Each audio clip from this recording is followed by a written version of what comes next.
Hey, you know you gotta say it for the podcast.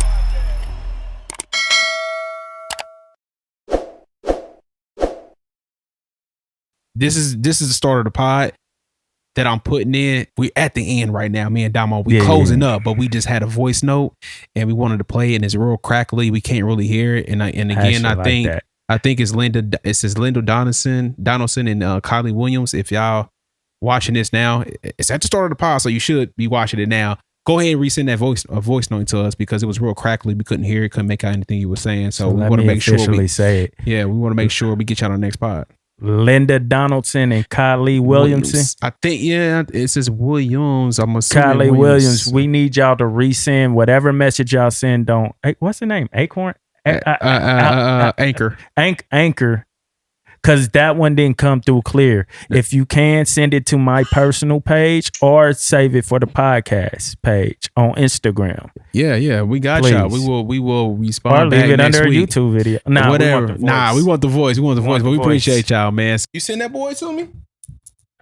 Make sure I send it to you and not Miko. Ooh, why? Yeah, I sent it to you. Why? Because she was the last person I text. Man, you ever sent? That was on Dave. You ever sent the wrong text to your wife? I think I did before. And you got to play it off. Have I? Have I? I mean, the only thing you can really say is, that wasn't me. Oh, you talking about a crazy text. Something. No, to where you gotta flip it. You gotta flip it. Like, give me something, for example. Give me something. It ain't bad, but it looks kind of wild. It looks wild. Just give me one you could flip, though. You could flip for her, though. Like, just give me one you could flip. I'm trying to think something you could flip. Like, it's giving like a winky eye. Like you can flip that. That's an easy flip. That's an easy flip. Or if you sent her your dick swinging, you know what I'm saying? You can flip it because you don't normally do it. You never do it. It depends on the message you sent her. Bro, you never do it. It's 2 p.m. It depends. She's at work. You're at home chilling. You've never sent her dick pics, but you was sending it to the side chick and you accidentally send it to wifey. What are you doing? It depends on the message you sent within that video, though. If I'm sending a dick pic to a young lady and I'm not sending any emojis or a message with it.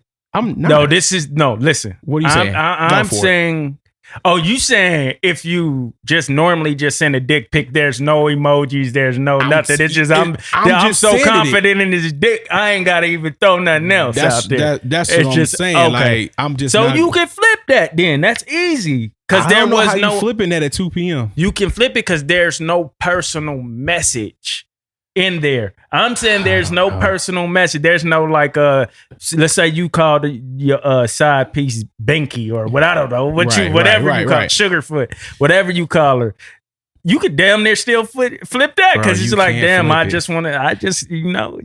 if wifey never sends you nudes. If I never send her nudes or she never sends me nudes. She never sends me nudes. Put nudes. yourself in her shoes. Right. She never sends you nudes. And then out of the blue at 3:30 p.m. while you were at work. 3:30 p.m. or a.m. 3:30 p.m. on a Thursday. 3:30 p.m. is a little weird, bro. And a nude pops up on your phone out of nowhere. She's never sent any. What are you gonna think? Bro, what if she's just trying to spark up the relationship? She can flip that. There, you have no stable evidence or no stable argument to say you fucking with somebody else. You have nothing. There's nothing. You ain't gonna like.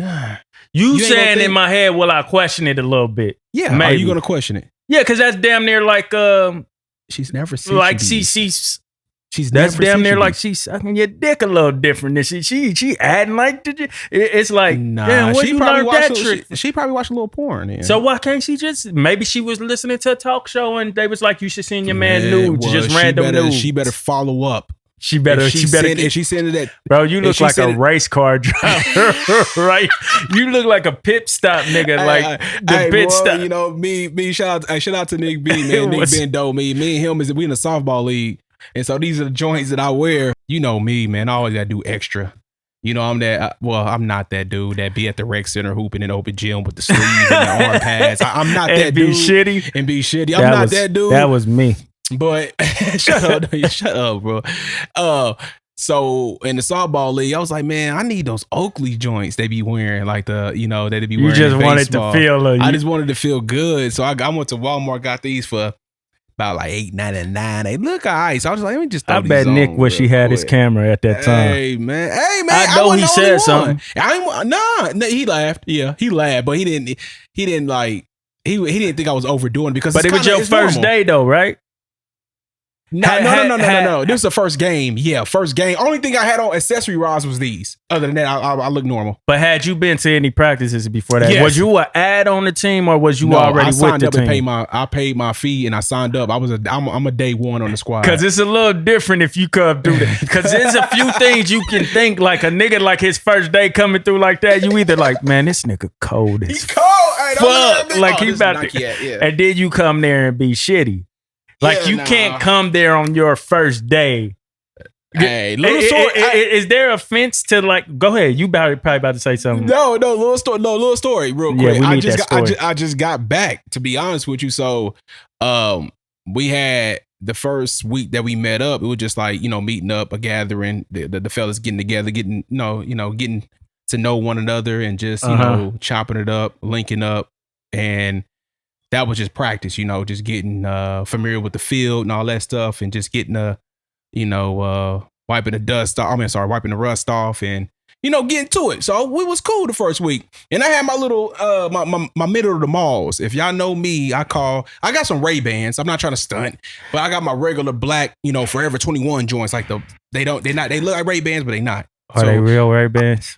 No, I call them. No, are your Ray-Bans real Ray-Bans? Yeah, don't ever question me about my Ray-Bans. Like this. Before you finish your story, though. Yeah. Or middle of the mall glasses equivalent to look at them niggas. I mean, look at these. Look at them working together, carrying this treasure chest downstairs. Y'all are smart. I'm sorry, we talking about our kids. Close that door when y'all done. Or middle of the mall glasses equivalent to middle of the mall jewelry, like they've been getting on Soulja Boy about? Like you shouldn't buy like middle. You remember how Jeezy? I'm sure this kind of stems off Jeezy a little bit. Your middle of the mall stuff. Jewelry look like you got it out the middle of the mall. Is that the same for glasses? I can say glasses look like you got them from the middle of the mall. I think today it does. If you got the regular black joints, and y'all know what I'm talking about, the regular black glasses.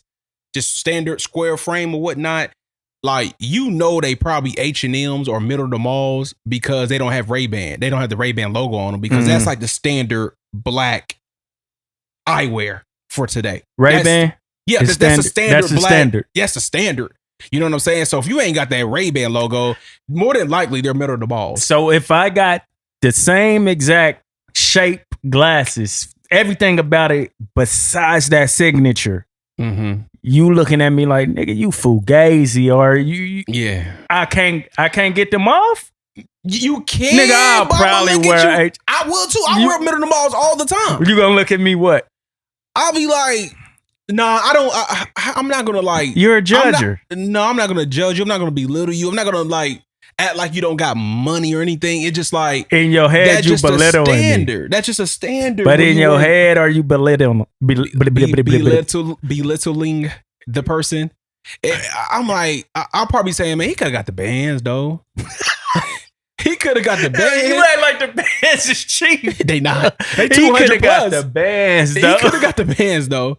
Why wouldn't you? Especially if I'm looking at your kicks, bro. If you at least got some cool Vans on, like some cool Vans, or you got some cool little Jordans. If your footwork is cool, like solid, like cool, bro, you can get some bands. What? If your shoes are really clean, if you even got Chucks on and they really clean, you can get some bands. You can tell my shoes, bro. If I got a crazy like chain on going crazy, going crazy, that means I have to have a crazy watch on too, though. Like if I'm going to wear a watch, it has to be a crazy. I'm not a jewelry guy, so I can't say. No, this is what I'm comparing it though. Because if I got a crazy chain on, Right. I can't just wear a Casio watch. No, never. Exactly. So that's what I'm just saying. That's what you're saying by if you got dope shoes on, you shouldn't be wearing. If you're gonna wear black glasses, if they're black, if they are blacked out glasses, blacked out frames, they at least got to be bands. They have to. I think in the way if you going out, in the way I'm, if you going to Miami, if you going to a different city. Now it ain't like everyday wear. Like I got my H&Ms, my middle of the malls. I wear those more than the bands. Mm-hmm. And that's just because that's my everydays. That's your go to work shit. Like that's just like, nah, I'm just going out. Y'all see this like on the podcast. Gassed. I wear that champion hat. I've been wearing that for 2 years straight. Dirty as like it's just my go to. Yeah, people know when you step out. You pretty clean. These chains, these ain't real. But I mean, they ran me about 100 something each. I mean, it's like not like fake. I mean, it ain't gonna turn my neck green. So you was mad when I wore that shirt that looked like it was supposed to be a Gucci shirt, basically. No, I thought it was Gucci. But it wasn't Gucci. It's basically Gucci. You got me. And I wasn't trying to make it seem like it was Gucci either. I just know your wife dresses well and she wears. That's why I should be able to get away with it because I can hide behind her. Like I can wear some fake shit and be like, "Come on, man, y'all know this ain't fake." What? Look that's at this. Cool. I can get away with that because she your wife wear all the real shit. Exactly, you can get I'm away. about to start. You can get away. That's I'm about to wear some if fake he can't ass. get away with fake stuff, but the fake stuff can't be like really out there. Not like don't get the Gucci shoes with all the G's on it. No. Oh my God. Not that. So that's interesting. So you should the fact that you can afford it, you shouldn't be held to having to wear it. Because you know it's so just because you know money running my family. I don't have to buy this shit because I'm not saying money running my family. Right. I know what you mean. I don't have to buy this shit because you know I can buy it. I'm cool like that. So if Lil Wayne came on, y'all know how I feel about Lil Wayne. If Lil Wayne came on, did an interview, was like, yo, I wore fake jewelry for 10 years. I just didn't want to spend because the value, it depreciates after a certain amount of years. I wouldn't hold that against him. I'm like, bro, like, I'm pretty sure you had the money to buy the real stuff, but you invested it into something else. I'm not looking at him because he did. I'm the same way. I wouldn't trip. But at the same time, though, that means, which I believe people do anyway, including me. Yeah, that means you're living for other people's opinions, not you. Yeah, if you're basing the fact that you're not wearing real Ray-Bans or you're wearing fake ones. Yeah. Off of what is it, standard or whatever? Yeah, you call it standard. Yeah, you're living for other people's opinion. Exactly. Which I feel like we all are anyway. We just don't say we are. And I'm not saying, and I would assume, and if he said it, I wouldn't think like every piece would be fake, but I wouldn't trip somebody. You had some stuff here and there. So if you can afford, I wouldn't trip. So he can afford it. He's not wearing it. You're not tripping with him. I can afford it. I'm not wearing it, but you sitting up like, bro, you could at least got the Ray-Bans. Yeah, man, you could have got the band. It's just something that don't different. make sense, nigga. I know, but it's just people that it's just like everyday people. Yeah, I'm just saying. I know if you into some kind of if you like, I ain't gonna say you got to be into fashion, but if you care about your appearance, you do want to be clean and things of that nature, and you carry yourself like that. You know what I mean? Like, I feel like sunglasses, accessory wise, you should have some bands. See, the crazy thing is, I think you should. That's fine. Whatever. I don't go with this either. How many pair of Jordans you bought? How many he's a glasses nigga. He's a glasses. I'm not. But if you do buy a pair, I don't know. How many pair of Jordans do you have? One. Yeah, that's a lie. If you got like more than 4 pair of Jordans, you should have some bands. But listen to this. Even though you have had a belt of Jordans, though, you don't care about Jordans, though. No. I don't care about glasses. You will buy just some Chucks. I would. You will buy just some Vans. Yeah. I will buy just some Chucks and Vans too, but I'm just saying. I'm going against your argument. Uh-huh. If you can afford the Jordans and stuff, why won't you buy those? Why would you just buy the Chucks? Because you like the Chucks. I do. That's funny because the Vans, I actually like Vans better than Jordans. Like I just like the style, how they look. They're more of a casual fit. I like the H&M's better than the Ray-Bans. No, you don't. What do you mean? All right, for Christmas, bro, I'm gonna buy you some Vans. Duh. You're gonna wear them a lot. I don't even look right in glasses. No, I'm not. All I'm saying, bro, if wifey bought you some she bought me Ray-Bans, some glasses. They not bands. If they Ray-Bans, you're gonna wear them. I'm not My saying wife didn't bought me a few designer things I ain't wore yet. Not saying I don't want to wear it. It's just I gotta wear it with the right thing. I hear you, but it's just certain accessories, and I think it's glasses in the summer that if you do wear glasses, if you like wearing glasses, I feel like you should at least have one pair of bands, like the black joints. You should, because they nice looking, bro. Like give you that, that luxury look, look like you ain't a broke boy. Do you take offense to people? Because when you said something earlier about it, when we was talking about like the sports and the nigga coming dressing with the whatever. Yeah. I heard offense for some reason. And then now I'm thinking like, what? Since we on fashion type of, do you take offense? Because I know how women think. Mm-hmm. Do you take offense to somebody coming to your dope ass event for you? Mm-hmm. Go ahead. Coming like killing it, dressing better than you, making a grander entrance than you and all that? Nah. You wouldn't say, like, if it's, let's just say, I wouldn't care. Let's say it's your 40th birthday party or something like that. And I'm you did this, you did this whole thing. You came in with, I don't know, some crap, and then I pull up on fucking elephants and people carrying me, and then I'm just I'll be joking like this nigga over. Oh, this nigga overdid me. We be joking with each other like I ain't trying to overdo the boy. I over exaggerated that. Yeah, but I wouldn't care. I'd be like, I'm assuming the person who would do that, they will be over the top anyway. So it would be a naturally over the top person. So I would expect that. So from me, now that you say that, you wouldn't call me a over top person, right? No, you're not. No. So if I did that, I would joke with you. I wouldn't be mad. I would joke with you like this nigga's boozy, bro. But I did that. But I'm not naturally an over top person. So why would I do that coming to your special day? To fuck with me. Yes, that's what I'm saying. Me, I would do it, me, but I wouldn't really care. I wouldn't care. Let me see somebody you should take it. Who I'll take offense to? I really would you consider Tim over the top? Tim is naturally over the top when it comes to not over the top, but he out there. He knows. So he's not going. You gotta expect him coming there. He's just gonna be fly. Me, I'm like, he's just a fly, bro. Let me see. Who is over the top that we know? Lansky just naturally he gonna come. And when we say over the top, y'all not over the top. Y'all dress well. Y'all have good style. And things like that. Y'all want to. I want nobody. You know who gonna be over the top? Who? Frank. Yeah, that's Frank. But that's Frank though. Yeah, so you expect it. I expect Frank. He's so goofy, man. Yeah, man. What up, Frank? What up, boy? So I would expect that. You know what I mean? So yeah, a lot of people would take offense to that, especially women. If Miko come in here right now and I asked her like, if such and such came to your wedding, or like, okay, is it different at a wedding? For me, I wouldn't care. For me, I wouldn't care. For me, I know women. No, nothing against women, but I know women care about that more. But your girl would say something probably like, "Why you come here trying to like outdo you at our day?" And I'll be like, "So you think he look good right now? Is that what you say? He look better than me right now?"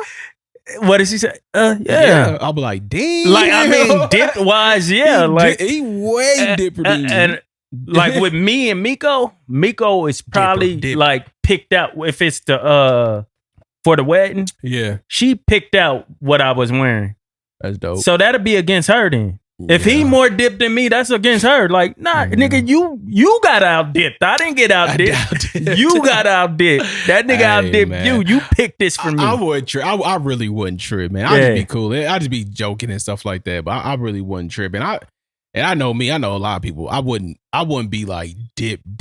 But I'm a subtle kind of dresser. Like if you ever look at any of my outfits, besides like award shows or anything like that, even award shows, I wouldn't say they crazy. But I'm just saying like my everyday like kind of swag or vibe or whatever. I'm just literally like it's kind of like a skateboarder type vibe. I'm just a t-shirt and jeans, bro. Like that's all I really do. You know, That's all I really do, to be honest. It's less is more. Yeah, that's why your I'm at with subtleness. Yeah, it just be like standing out though. I think for me it's just personality. For real. There's personality within how you dress. Your personality is shown by how you dress. I think if I was like cocky and just over the top, people be like, this nigga just be talking so much shit and he be wearing fucking Marshall t-shirts and Forever 21 jeans. You know what I mean? 'Cause that's all I wear. So I think the way I come off, my personality and my character is kind of like, it's just subtle. I'm a subtle person. So I think that helps out with the swag and vibe and all that stuff. So same for you, bro. Like we don't really. No, don't we touch don't really. Right now. He can wear Marshall t-shirts, dude, but I can't wear a Ray-Ban. I can't get away with H&M glasses. You can't. No, listen to me. I have H&M / middle of the malls, but if we go to Miami, you need bands. You know what fucks me up even more? You know bands. Do you know what fucks me up even more? What, man? It's probably way more people out here that understand your language than understand what I'm saying. That's the fucked up thing about it. They listening to this like, yeah, I mean, bro, you need bands. You gotta have those bands. You do gotta have the bands. You know what Detroit gonna say you gotta have? What? Buffies, nigga. Buffies. What are those? Cartiers. Cartiers. Is that what they are? I don't know. You see how much that's rich nigga talk. I don't even know what he's talking about. If that you won't catch those. Cartier. You won't catch those. You know how Marshalls and Marshalls, so they get like the shit that's on discount, the shit that was overstocked, and they just get it the hand-me-downs. I don't even know that shit ain't even making it in the Marshalls. I don't even know or Burlington. Ray-Bans ain't making it in the Marshalls, are they? Sometimes they will. Oh, so this nigga got the Fugazis. No. I've never got it. I go to Sunglass Hut. I go to Sunglass Hut. On the credit. I can pull them up my credit. On my credit card. I think if you go to Detroit with them bands on. That's funny you bring it up. They gonna be like, bitch, what the fuck? That's crazy you say that. They snatch Buffies there, nigga. They gonna be like, oh, you can keep those. Don't get your bands at Marshalls. I wouldn't. No. Go to Sunglass Hut. Why? Because, man. A nigga can tell the difference? No, just don't. Bro, I'm sorry. It's just me, bro. Why not, though? If I can get them cheaper. You know what? I'll take that back. I've never seen, and I think they call it a wafer. I don't even know what they call wafers or something. The standard black ones. Everybody know what I'm talking about. The ones you always see that everybody wear. You can never catch those. You can never catch those at Marshalls or at Burlington. Never. Oh, that was a good thing? Those are common. Bro, if you ever seen black Ray-Bans, the standard black glasses, they standard black Ray-Bans, bro. You've seen them. Everyone has had them. You've seen them. I'm just saying, hey, what we gonna do is, hey, y'all. This nigga get to wear what he want, but I can't not wear Ray-Bans. Ask for like donations for the pod, but do us a favor, man. Just shoot us like $5, and we'll get up to about 200 and some change. Don't worry about the change, the tax. Get us to 200, and we're gonna get Rudy Road. I don't want no bands. I want some buff. I want to be buffed up. No, I want to be buffed up. And he's gonna wear them bands every episode. Dog. It's just something. What is an accessory? You just know you just can't really. You give me an accessory. Mine would be that I know I can't cheat the game on. Yeah, it's standard, like industry wise. It's just standard. What's the standard? What do you wear? Does it have to go now? Because now I don't care as much. Like, as long as it look good. Maybe when I was younger, it was more like, bro, you can't wear those. But now with anything, I don't care as long as it looks good. I'm with you, bro. I was just saying but if my shit say H&M on the glass, that's what I'm saying. I don't have nothing for that. I have the H&Ms. I don't have nothing for that, though, is what I'm saying. I'm saying is if you about to go out with the lady for a nice little date night, you would, go out with the fellas to the comedy club, or you might take a vacation to Cali, or, just do something out the ordinary. You gonna want to have the bands. These are not everyday joints, man. Shit that you's gonna throw on every day. You gotta have the bands, man. We probably started talking about this at about. I don't know. It was a good combo. No, I want to cut this because I want to know if the bands is a must have. What are must have? Let us know what must have glasses are, because he say bands. I heard you got to be buffed up, but maybe that's just in Detroit. Yeah, that's make it happen, man. But if a man come walking up to you in Cali or something like that, let's just say he on vacation, and you don't have to be from this place that we're at. Go ahead. No, you saying if we vacationing somewhere and you got a little piece that you see you interested in, you pull up on her, and I wouldn't have the middle of the malls. I would have the bands. So, ladies, if we're going somewhere special, we're gonna take this from a person I'm already dating or to a person that I'm trying to get on to. Mm-hmm. So, if we're already dating, not me because I'm married, but y'all know. If we're already if you're already dating a man, let's just say that. If you already dating a man and y'all going somewhere special, let's just say out of town or whatever. Bands. Does he have to pack a hot place, of course? Yeah. Miami or, let's just say here in the city, your first date, you meet a young lady, y'all going to the plaza, y'all going to get something to eat about 6 o'clock. You know, it's daylight saving time, it'll get dark till 8. After dinner, you probably walk around the plaza a little bit, sun up. Would you rather the guy had the middle of the malls or the bands? He got to have the Ray-Bans on. Does he have to have the Ray-Bans? And then for the other ladies, that was for the man you already dating. Does he have to have the Ray-Bans, or can he throw on his nice looking middle of the malls or H&M's or something? And ladies, can he pull up on you in a hot place or whatever, California or somewhere nice or whatever? With middle of the malls. Can he pull up on you with middle of the mall glasses and they look really great, or does he have to have the Ray-Ban signature or whatever, the Buffies? I think there was a Cartier's. I'm saying Cartier's. Does it have to have a dope ass signature on there? Let us know. Let us know. And by the way, I have a couple of pair of middle of the malls, and these are not Oakleys. I got these from Walmart, I think $8.99. So Oakley's is a high brand too? Yeah, Oakley's. For that type of glass. Baseball glasses and stuff like that. Yeah. So a nigga can really front you out walking on that field. He got some Oakleys. They do. My nigga. They do. So they look at you. He got Oakleys. so they can look at you like, my nigga. I don't understand buying. Yo, bro. Yeah. What do you have on? He can do that to me. But they look just like the Oakleys. Nah, they different.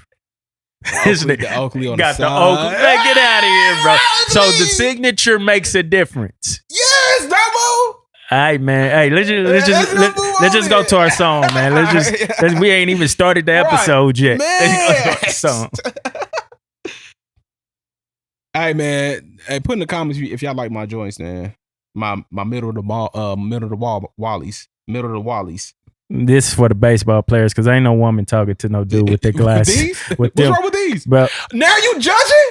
Now he's judging. Now he's judging. Listen, no, I'm not judging. I'm not judging the name of the glasses you got on the brand. I'm judging the look of them. No woman is talking to you, or unless she like, oh, he got pit stop money. Pit. Like you got that race car money, so she might talk to you. She might think you somebody important, because you do look like you could be any nigga who will just wear those out. As a matter of fact, it's probably rich, and they got open toes on. Yeah, they probably looking at yeah. I would probably be like, he got a bag. They burst too. He ain't got no swag, but he got a bag. He ain't got no swag, but he got a bag. Hey, introduce your song, man, before we get into it. Oh, my bad. It's Cuzzo. Cashmerexpapi, they mad. Sean Riddle shot you? Mm-hmm. Yeah, shooting them like Scottie Pippen. Yeah. She wanna turn that shit down, baby. You ready to come outside? Shit, taking our property value down, baby. This dude is crazy. Is that Elijah? Yeah. Look at those buns in here. I've been to the world, how to handle my business. These niggas be talking, but you ain't He a dope looking old man. I ain't gonna lie. Damn, who was that? It's dope when it ain't too much. I'm calling the cops on your ass right now. Yeah. She wanna fuck on a dick, yeah. I had it stuck on a drip, yeah. You wanna fuck get rich, yeah. You wanna fuck up a big big. Nigga hold they bitch, they mad. But I still gon' pull the straps. I'm still gon' do that dash. I pull out the whip and I crash. I pull out the stick with the cash. The hoes all on my ass. That beat hard. Yeah, ride through the city, I'm packing it. Hiding my phone in the mattress. Yeah, my niggas front line like we activists. Mixing the Sprite with the activists. Stacking it, signing no My packages. niggas front line like we activists. Mixing the Sprite with the activists. Her head is immaculate. And she throw that ass back when she practices. If she throw that ass back, then I'm cracking it. Find a purse by the Bailey, some racks in it. If it's up, if it's smoke, then we matching it. All my niggas, they go with some savages. Yeah. They on their way. They on their way. That look, hey, that look was perfect. Yeah, he man. look like an old man. For real, bro. Put me up some Patron on the rocks. Niggas hoes, they calling the cops. How you on, you ain't calling the shots. If I'm on, then I'm on in the block. If she want, then I'm born in the box. I been to the world, had to handle my business. These niggas be talking, but you ain't gon' send them. And all this money, niggas can't get it. And all this talking, my niggas gon' get it. Talented, nigga playing. Oldest too? And I be on that pussy like listen. And I shoot in the mic, Scottie Pippen. Yeah. She wanna fuck on a dick, yeah. I had it stuck on a drip, yeah. That nigga look like a pervert. Big. Nigga hold they bitch, they mad. But I still gon' pull that straps. I'm still gon' do that dash.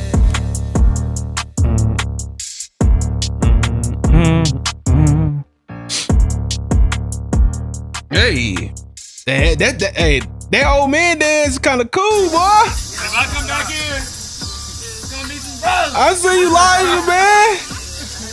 I keep getting complaints from your neighbors next door. Can't keep this shit down. I know you. I know your mom too. That's something they would say. I know your mom. I know your Everybody mom. know your mom. Everybody know your mom. Get a nigga shot. Anyway, that's Cashmerexpapi. What is it called? I forgot the name of it that quick. They mad. Cashmerexpapi. They mad. MADD mad. Save it or shave it. All right, Elijah, give me a second, man. You want to be honest? Duh. That nigga don't get no grace. I'm talking about like brutally honest. He gets no grace. Brutally honest. I mean, these are your folks. So I mean, you gonna kick me out if I keep it honest, like 100. You gonna kick me out? Is he gonna like take me? Is he gonna call me and say, TJ, take me out of the last episode that Rudy did, that first solo joint? Is he gonna do that? Or I don't care what that nigga do. Look, this is save it or shave it, nigga. we just keep You it gonna above. get this save it or shave it. You gonna get this save it or shave it.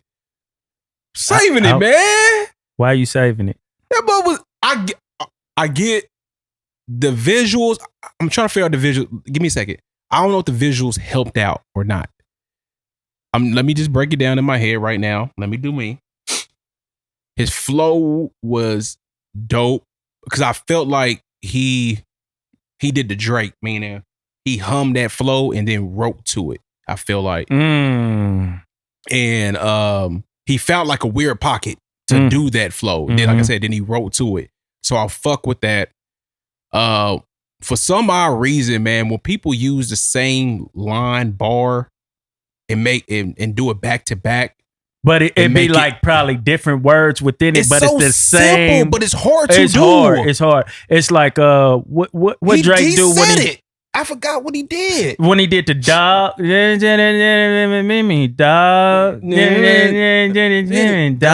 So when people do that, it's I love when people do that. It's man. How you do it though. You have to execute it perfectly. Because if I say it a certain way, it probably won't hit. Like, and it could be the same exact bars. Right. So it's how you deliver that shit. It just it is. I guess it's really tough, man. And all these new rappers, they do that well, man. So meaning just new rappers in the industry, like they really do that well. But him, I give him kudos for that. And like I said, finding that flow, finding that pocket for it. That beat is tough. I like the beat. It's a little different, like a little distorted kind of, which I like. It's like it's like not your typical beat. So I like the beat and everything. And word wise, I didn't catch everything because it was just too much going on. Not in a bad way. Like the lady, the young lady in there. I got the Folkleys on, fake Oakleys. She was doing her thing in there, and the other lady that was on the deck or whatnot, the ladies looked good, and they did what they needed to do. Because again, I was more focused on the video I was vibing out to the beat, his flow, and that's why I'm saving it. But I ain't gonna sit here and act like I can, like, he's got like hella quotables. I don't know yet. I have to listen to it again. I caught the activist bar. I'm gonna save it on. Let me give this, add to this, because I think if I heard the song first, I wouldn't save it. And not that the song is bad. It's that like I would have heard it and been like, I ain't. It's cool. This not nothing. Yeah, it's dope for what it is, for what that type of music is. But it would, when I save something, it's something I can continuously go back to. Yeah, you know what I'm saying? Yeah. So I'm saving the video. I'm going to shave the song because I won't. That's not something I'm going to continuously go back to. So I'll shave the video, save the video, shave the song. The video made the song better to me though. Yeah. So now I got it. So the only reason I'm shaving the song is because I'm thinking about, if I heard this song before I seen the video, I say this a dope song, but I probably wouldn't listen to it again. I can see that. So now that I've seen the video, I'm going to go back and give it the song by itself test, isolate the song and see if I can rock with it like that. But for right now, I'm shaving the song because I'm thinking of how I would have reacted before the video.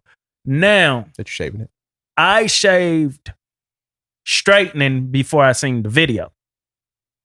I'm not surprised. It wasn't all of that to me. I saw the video. Now I fuck with the song. Maybe that wasn't straightening. It was one of the songs Migos did before. I fuck with straightening hard. So I don't know if it was straight. It was one of the songs and I was like, how do you, I mean, let me cut you off. How do you, because I see this a lot with you and Nick, because y'all lyricists and y'all like stuff y'all can relate to, and people like talk, like when they talk, when we're like, hey man, talk, that boy was talking, meaning stuff like about like trauma. The struggle. I see where I feel like y'all really don't like, I'm not saying I don't like it, y'all really out the gate, y'all really don't fuck with shit with people like when they having fun. Me, I don't fuck with shit with people having fun. That's why I was saying, that's why I fuck with the video. Before you saw the video, that's what I was saying. I feel like y'all, if it's something just somebody kicking they shit, I think I was like more kicking your shit. It wasn't like no substance to it. You know what I mean? Like, wasn't no substance to Millie. I know, fuck with Millie right off the gate. But this is before you became a lyricist. A real, like, you a lyricist now. Like, you a real, like, nigga, you about, but you're not wasting no bars. You really get into your shit. Like, you get into your shit and it's got to mean something. It's got to really hit you for you to really fuck with some shit. Like you a nigga like that. That's what I'm not. It's not bad. No, I don't think you're saying it's bad. But still, even though I wasn't a lyricist then, so-called lyricist, well, some was. You were a lyricist, but you know what I mean. You care about your bar. Like, you really in this shit now. I get what you're saying. I wasn't that then, but at the same time, I still felt like I still inherited music the same. I took it the same way. Yeah. It's just that it's just growing. It's getting a little older. Too. And it's like, I'm not in those club sings no more and in those party singings no more. So that's the reason why I'm saying I'm not gonna be riding to this or whatever. Unless so it gotta have a balance of not just straight party, but hard too, for me to be like, let me think of, because straightening, I don't have to be in the party. Let's just say that. Yeah. I can still just ride to straightening because it's just, it's a good balance. Cool. Yeah. Certain that right there, I'm not riding to they mad. Just and that's not to kill his song. That's just, that was made for a certain environment. Yeah, I know. I'm with and you. And that ain't for them. But like, we not I like in that environment no more. I know what you mean. I know what you mean. And I know what look, you mean. there are songs that there may be songs that I can. It's just a little something added on there to where I'll be like, yeah, I'm saving it, because there are certain, like Cardi B, Bodak Yellow. At that's the time, kicking her shit, because she's still kicking her shit, and you can play that in a club. So but that was a little different because you know where she came from. I think everybody knew her struggling where she came from, and she was kicking her shit, but still keeping it a buck. You know what I mean? Like she was like, what did she say? Something fix my teeth. Like nigga, she really did that Hope shit. You don't know that ain't cheap. You know what I mean? Like that's simple, but and we people know still her using struggle. that heavy now that the teeth thing is like that's their captions. Got a bag and fix my teeth. So that's what I'm saying. I don't think Elijah had that bar. That's another You know thing. what I mean? He didn't have that kind of bar in there. You have to. I'm know glad what you I said mean? that. You know what I mean? have to have those bars to where, like, don't get me wrong, Cuz got bars. He can rap. Yeah. Like, he's going to say some shit, but you have to say something to where I'm going to caption that shit. Yeah, that's like, what I'm saying. The activist line. For some people, they can use that. I don't drink that shit though. He said my niggas. He said something about his people being activists or not activists. One of them I don't remember. Yeah, activist in the terms of like moving through the streets and doing your activist shit. And then mixing the Sprite with the activist. For some people who drink that shit, they gonna caption that, so that works for them. Got you. Okay. But I like shit that like the majority of the world can caption. Like I was saying earlier, I can't even caption the feeling I had at first. Meeting all my heroes, like seeing how magic works. Yeah. Everybody probably goes through thinking somebody is some type of way who's their hero or something. Yeah. And then when they meet them, it's like, bruh, like this ain't like this shit is like when we found out magic was fake. You niggas is fake. Y'all not real. Y'all not who I thought y'all was. You know what I'm saying? So something like that, or they told me, they say less is more. Nigga, it's plenty of us. Mm-hmm. That's a good caption. Yeah. For like the majority of the world and shit that. So it's not the shit on Cuz shit, because obviously Love One, I fuck with Love One. That shit was dope. I love the video more than anything. So that's why I said, let me see if I can play that. And Cuz say so much within his songs. It's like, let me see if I can catch it. It's not all about the bars with me, but for me to save it, I gotta love the bars and the song. I don't care what the cadence is. If I fuck with it, I fuck with it. That's another one. Smiley and Drake. Yeah, I would ride to that. You know what I'm saying? And they was kicking their shit, bro. Like they was kicking their shit. I mean, I don't know dudes. I don't know his background or nothing like that, but he was saying some dope shit in there. But Drake said some shit like the chorus. What did he say about check? Nike said do it again. Like we know, nigga. You know what I mean? Nike don't pay me. Mikey don't pay me to do it. Pay me to do it and do it like again. We know he got the Nike contract. Don't tell and all, me. Nike don't pay me to tell you to do it. They pay me to do it and do That's it. That's like again true. Like it's some true shit. So it's just like, but I'll take that back though with you because I forgot you was like on like. You was tough on like on Kodak for a minute, and then the whole the drill movement, and I think they be talking a shit, but it's more shoot 'em up, bang bang. What they really doing? So yeah, I take that back. I take that back. Kodak is actually not shoot 'em up, bang bang all the time.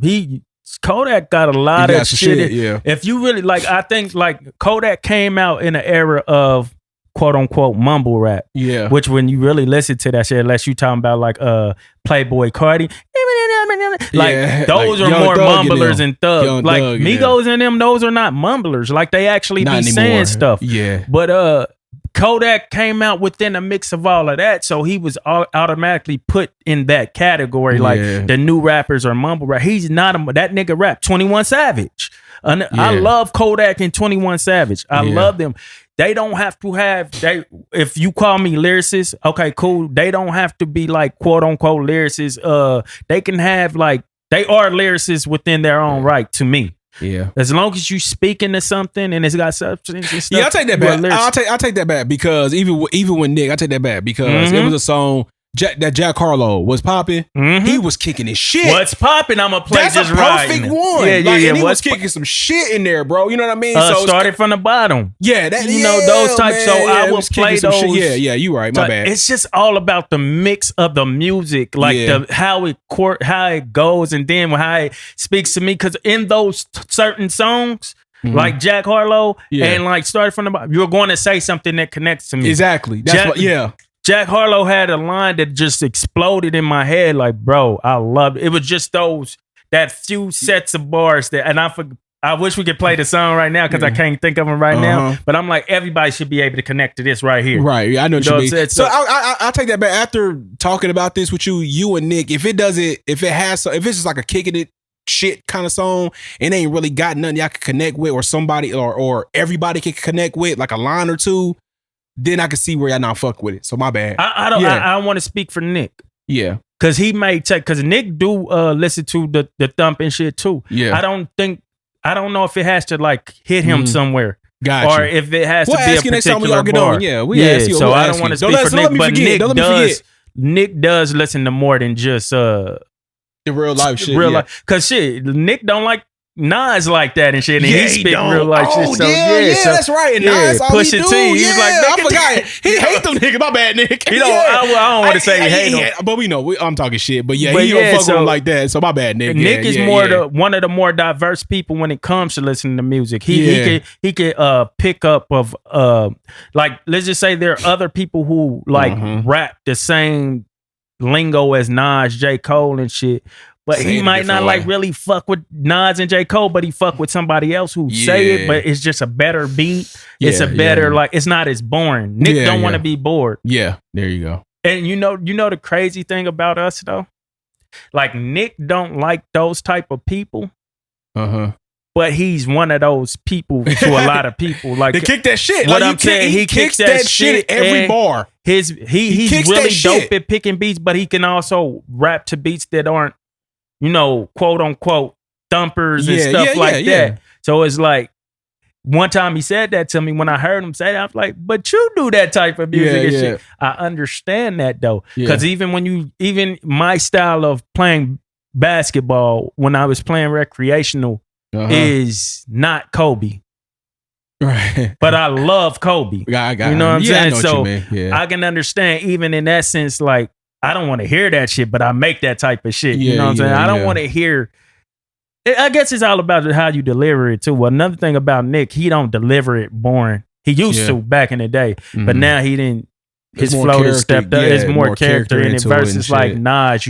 It's gonna be that same. Like it's not a lot of character, but like Nas new shit cold. I mean, I'm a Nas fan, so it's just about like how it connects to me when it comes to those type of songs. Because I can see how that shit could get a bit boring. Like if you say like a Talib Kweli or something or all that shit. But I don't know if this is with you, like a Talib, a Common, and all of them. Yeah. I fuck with them more now that I'm older because I'm like, I'm going through that. Or I want to dissect it. I know what that means now. Yeah. You like back to dissect it. You dissect it, man. When you was a kid, you listen. You just listen to Bounce. You just like I don't know what they're talking about. I don't understand anything. Man, I don't understand what you're talking about. So but nah. That's, I mean, even with me, I like. That's why I like the dark kind of romantic stuff because that's just what I went through. That's why I like I fuck with that, like the black, the blacks of the world, even when the internet, like that kind of vibe, and when Kanye did 808s and Heartbreak, shit like that. You know what I'm saying? It's talking about pain and hurt. Like I like that genre is cold. I don't know why. It's just dope. I think because I went through it. You know what I'm saying? Even though I'm out of it, I'm on the other side of it. You know what I'm saying? But I still fuck with. I can, like when Drake did fucking So Far Gone, like that shit was dark, bro. Love it, bro. The funny thing about you saying that is, well, we say that shit and it never be funny. Like it never be the funny. We say that shit is that this morning I was just talking to a younger dude. Shout out my boy Nike C. What up, boy? He do music. He can rap. When he raps, he rap like more of the street shit, right? Yeah. The hard shit.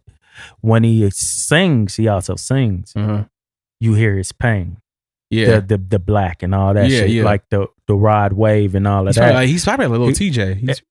And I asked him, I said, he said, when I do my R&B, I do my pain shit. When I rap, not verbatim either.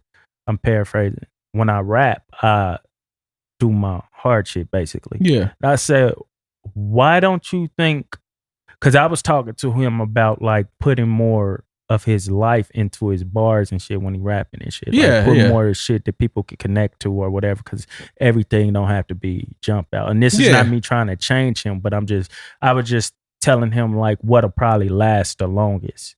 And I could be wrong.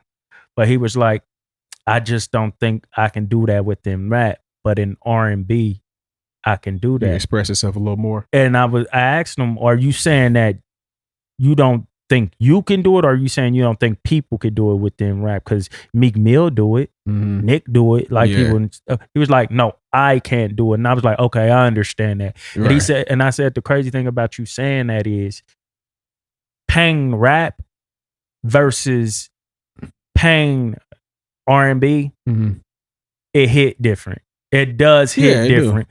If Rod Wave is singing about something, painful, it connect to me way more than when rapping. And don't get it wrong, because when Meek do it, it connects. When Nick do it, it connects. But it's just I guess it's the moans in the background, not moans, but the cries in the background. Like it's more. I don't know what's the word I'm looking for. R&B. It's damn near like they crying in their music. Like you can make a song cry, Jay-Z or whatever, but when they singing it, it's a little different. And it's just what we programmed to listen. We've been listening to music like that all our lives, bro. So when you saying Black and them, I'm saying I totally get that. And like, shit, Drake take a shot for me.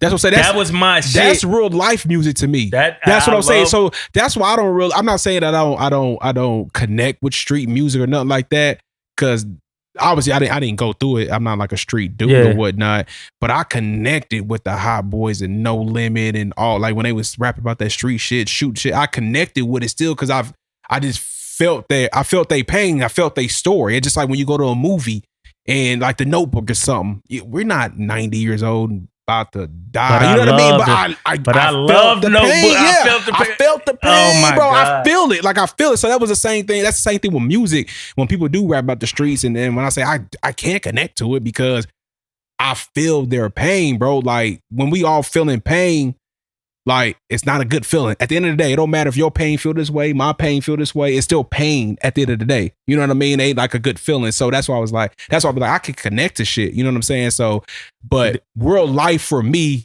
is like the love pain shit, and all of that shit. That's what I connect to. All that shit is like, that's my shit. I can connect to different areas, whether it come from like the street pain or hood pain or whatever.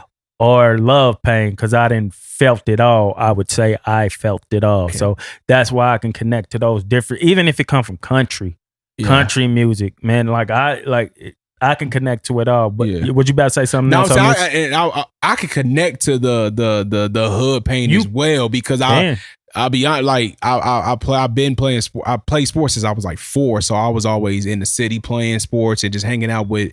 You don't got to go through it to connect to it. Exactly. So and you might have went through it without knowing for real. Yeah, you know And again, I was like, every nigga you didn't rap with. Exactly. And people I hoot with, like everybody was from like Northeast Purcell, Grandview. Like I always had the inner city ties and the connections and networking. And that's because of Pops. I mean, he grew up in the city, and I had the connections and the network to it. So me going through like my best friends not having, and again, this is just the common stigmas, that goes on in our, our culture, like kids not having their fathers, or not having both parents. Like a lot of people I fuck with, bro, they didn't have both parents, and I was spending the night over their house. They had one parent, you know what I mean? So I was connected to that shit. You feel me? So yeah. And let me explain something too, because I want to talk about that a little bit. Yeah, go ahead. But I'm gonna try to remember that. I wouldn't call myself ever a street nigga. Now that I really, because you could differentiate. Yes, it's tough word. You did it. You did it. Don't tell me I did it. Don't tell. You did. Listen, don't tell me I did it like I accomplished something. That's my accomplishment. Hard word. That's my accomplishment, though.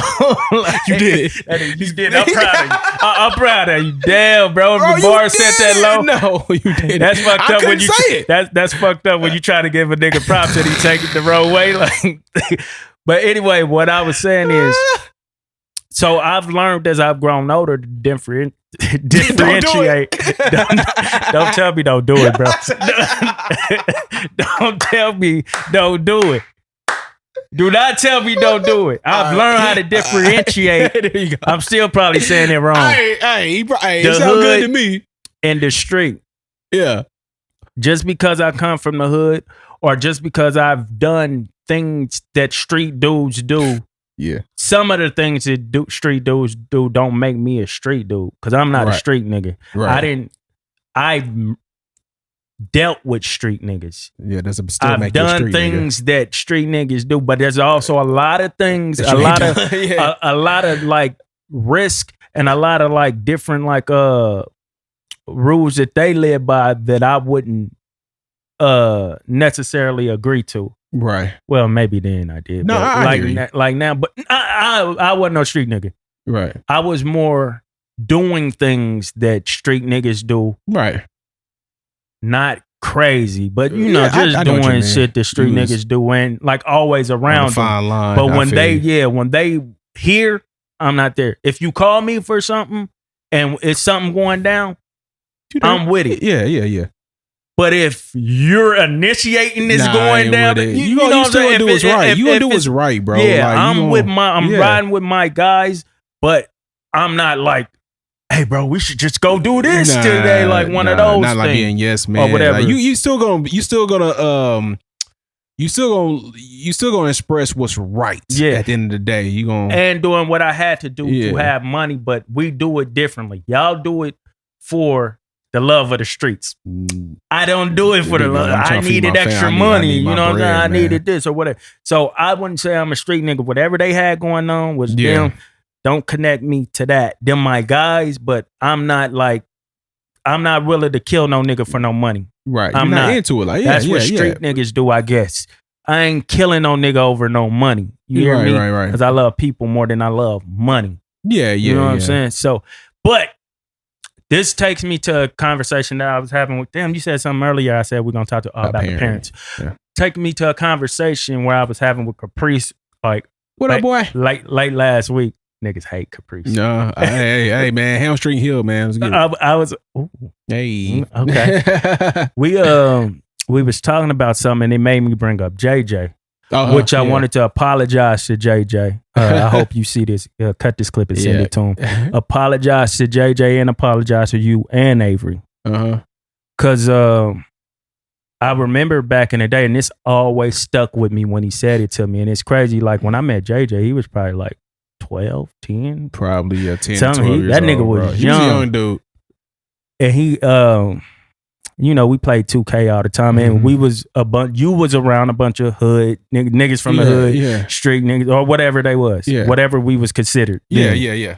That didn't come from where y'all came from. Right. You, We was in you the know what I'm town, saying? Where y'all were. Yeah. And I said, we used to make JJ, you, Avery, and shit feel bad about y'all not coming from where we come from, or try to make it feel like it was a thing. Like nigga, y'all don't. Nigga, JJ went off one day, and he was like, "Man, forget what y'all talking about. Like coming from the hood, y'all say that like that's some kind of not verbatim, not the paraphrase.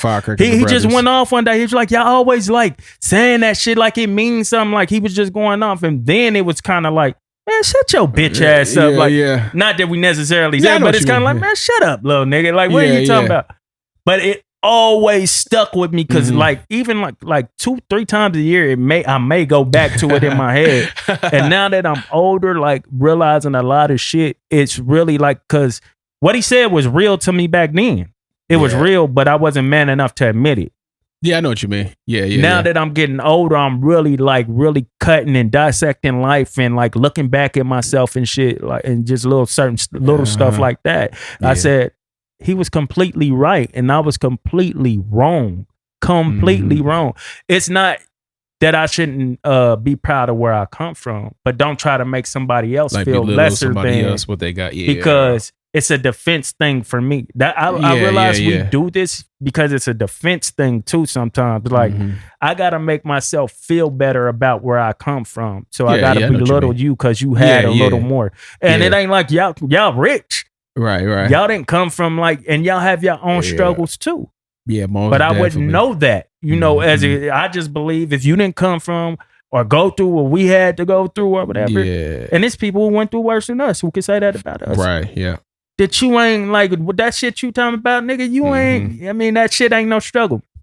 Now that I'm older, now going back into the parents, I apologize sincerely, JJ. And I appreciate you for teaching me that lesson to all of y'all. Because we used to do that, bro. We used to, like, and it's not just to y'all. Anybody we've said that to, that shit is trash. Wherever you come from, you're dope. Like, your life was whatever it was. And now I realize even people who you may consider have a better life than you materially or maybe two parents in a household, they life ain't no easy peasy. I don't care how rich you are. It ain't easy peasy. Because you got, let's say you got two parents in your household.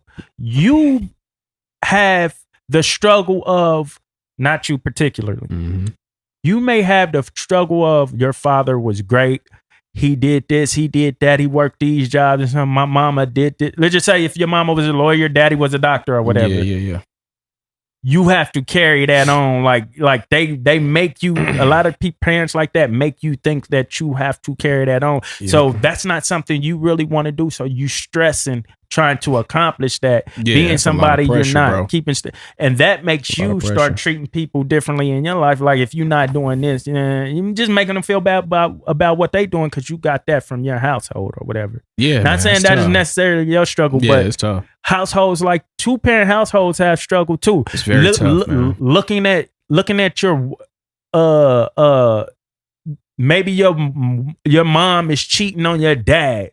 And you got to keep that secret or whatever. Or you maybe, I mean, when you born with that, when you're born with the two parent household, seeing that split can be like detrimental to your growth and shit like that good. too. Yeah, everything looked good on the outside. On the outside. I could say I know, at that time we moved, like when my pops and mom moved to Raytown, man. At that time, of course, wasn't a lot of black people in Raytown, and like that was a come up back then, like in 86, like 87. I told people, I used to be like, I'm moving my parents out to Raytown and shit. Yeah, that was a come up, man. And I know I just know, where my family is now, my mom and dad or whatever. Especially my dad. Well, I ain't gonna say especially my dad, my mom too. She sacrificed as well. But that shit wasn't easy, bro. Like my pops, man, he sacrificed a lot, bro. Like that man worked, that dude had like 3 jobs, bro. Like he literally had 3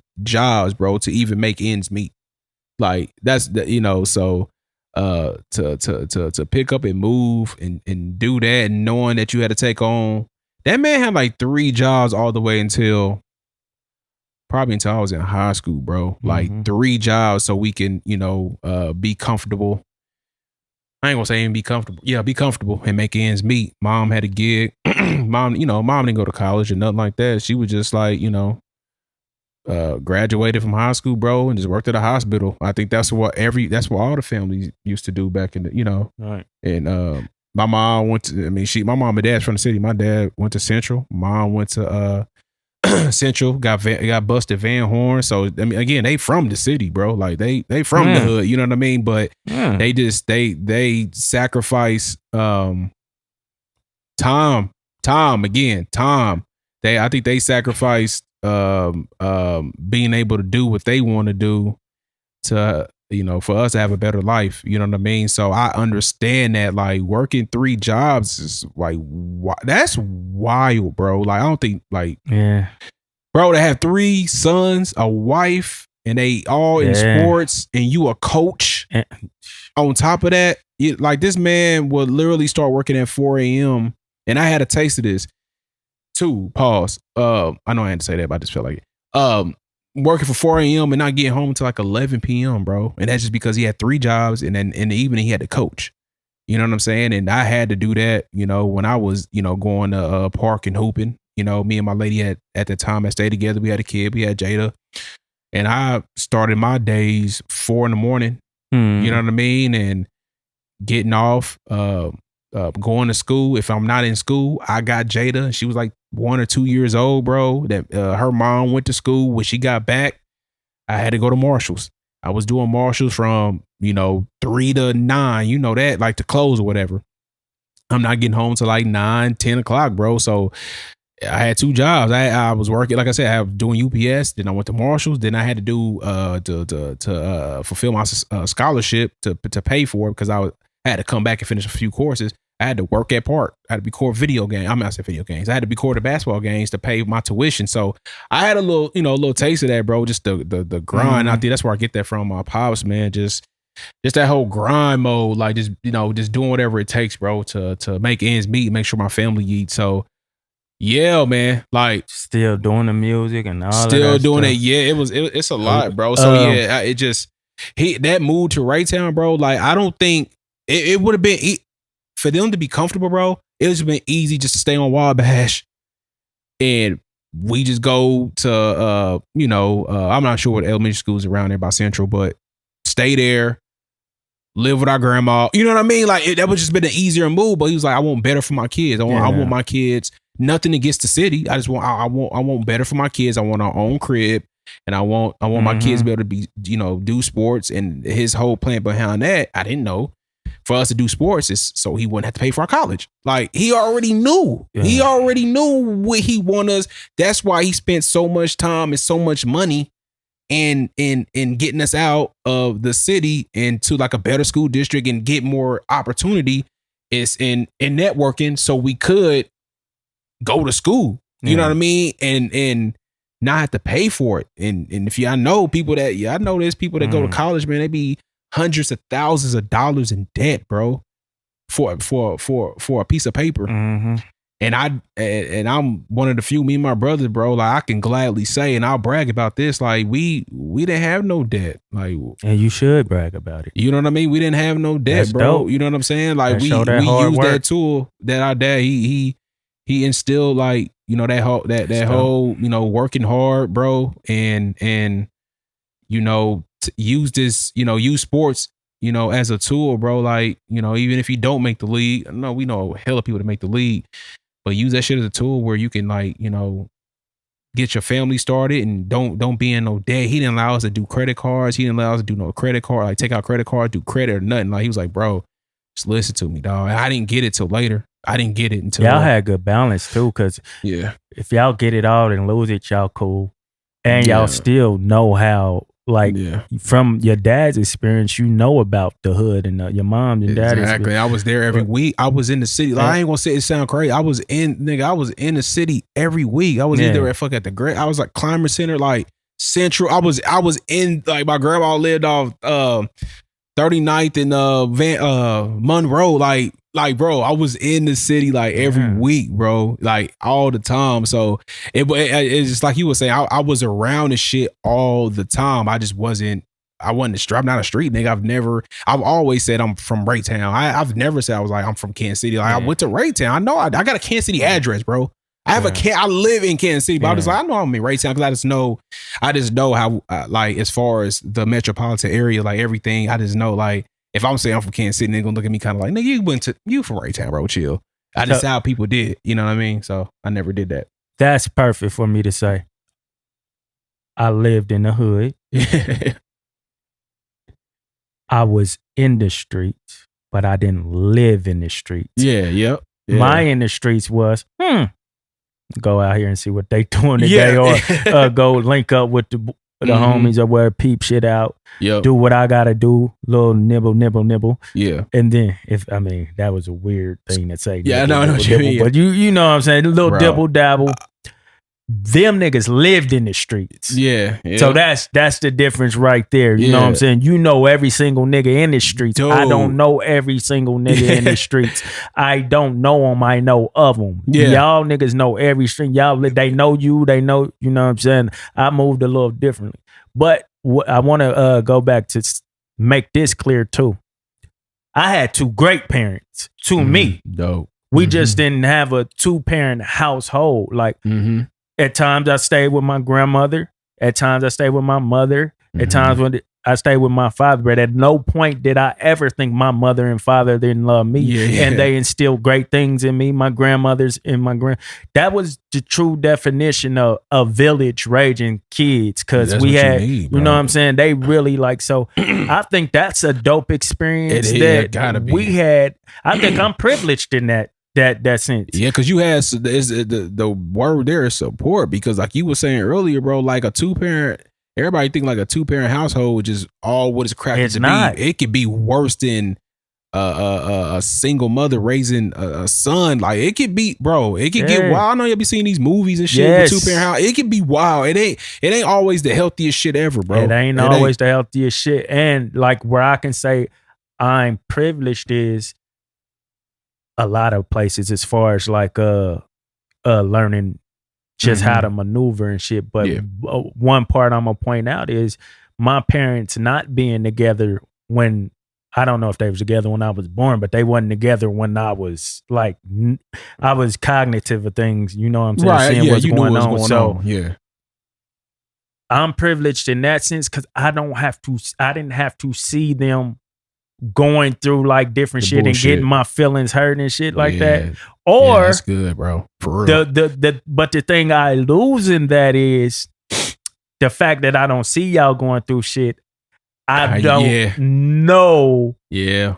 This shit is, this shit is happening. Like you should be able to go through things and be able to stay together or something like that. Or people are going to hurt you, and like your friends, your closest people are going to hurt you in life. If I seen that going on with my mom and dad, that would have been a lesson to me. Like, I don't know what's worse though, bro. Because that's what I'm saying. Your parents arguing all the time, that could be PTSD, bro. Both like, of them. you know what I mean? It just don't like your parents trying to work shit out, and they just going through shit. They just not supposed to be together. Just not they just not two people that needs to be together, but they trying to fighting every night, trying to make it work out. Exactly. Like that could be PTSD, where you won't ever just trust a woman because the lady might cheat on your dad, and you fucked up for the rest of your life.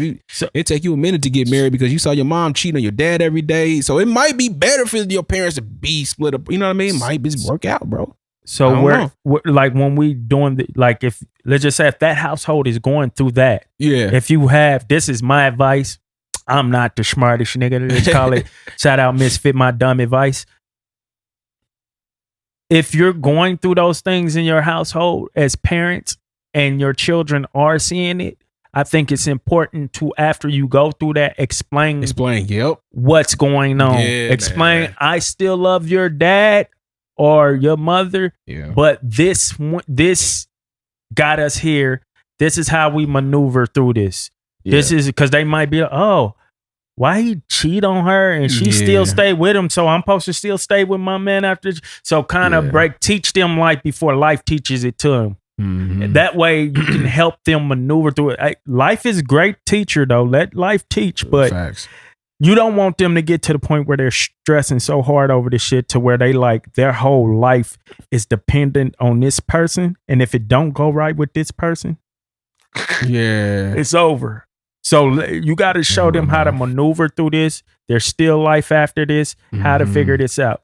The privilege I have is privilege in both things, but it's not. So no struggle is greater than the other, because we've thought struggling was just, nigga, we had to eat government peanut butter. What you had, Jiffy? You had, not to say we didn't have Jiffy at times, but there's time we had government peanut. There's time where you just eat this all the time, and you had a full meal, nigga. You soft. That shit is dumb. Not to say I was doing that. I wasn't doing it, but I just know how the hood reacts, because I think that, like I said, that's a defense mechanism. And I know I'm jumping, but that's a defense mechanism to like be like, you really want those meals. You wanted those meals, because I know I wanted those. And we had meals, but I'm just saying on a consistent basis, and like going, well, I guess like a privilege for us was like, nigga, going to McDonald's or going to that whenever you could. So you wanted to be able to do that stuff, but at the same time, it's like, we try to throw that off on people who didn't come from where we come from as a defense mechanism because we wanted exactly what you had, but since we didn't have it, we got to make you feel bad about what you had. And again, outside looking, it looks beautiful. It looks beautiful, but it's not. It's not Instagram. everything. Because I'm just saying, like even we lived in Raytown, had a nice house, bro. It was many a nights we cereal, bologna sandwiches. Yeah. It's just like the movie. It's the same struggle. Bro, it's the same struggle, bro. Like many a night. But I'm not gonna sit here and say this. Like my mom, like it was many a nice mom meatloaf, nigga. Just meatloaf, you know what I mean? Like meatloaf, bologna salad, nigga. Make you a bowl of cereal tonight. We ain't eat you some bread. Yeah, shit like it happened. But I'm not about to go out here and say that shit though. That's what I'm saying. I ain't about to sit here and try to be like, if you from the city and saying, nigga, you don't go through you live in Raytown. I want that guy like, nigga, we go through shit too. I just like, hey, it's whatever, bro. But maybe we needed to hear that. Yeah. Just to keep us from like, and I'm not blaming it on you. I'm just saying as we get older, like we need those are conversations. Sometimes you got to check me. Yeah, like JJ checked me. It was just like, you a little nigga. What are you talking about? Shut up, nigga. But if you would have set me down, like I probably would have got a greater understanding earlier. Bro, that shit ain't peaches and cream. That shit ain't just what y'all think it is. It's Instagram.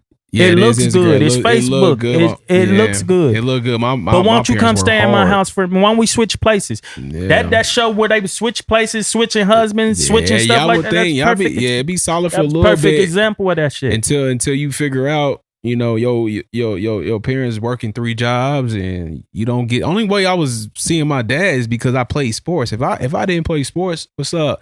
If I didn't play sports, hello, wife. What's up?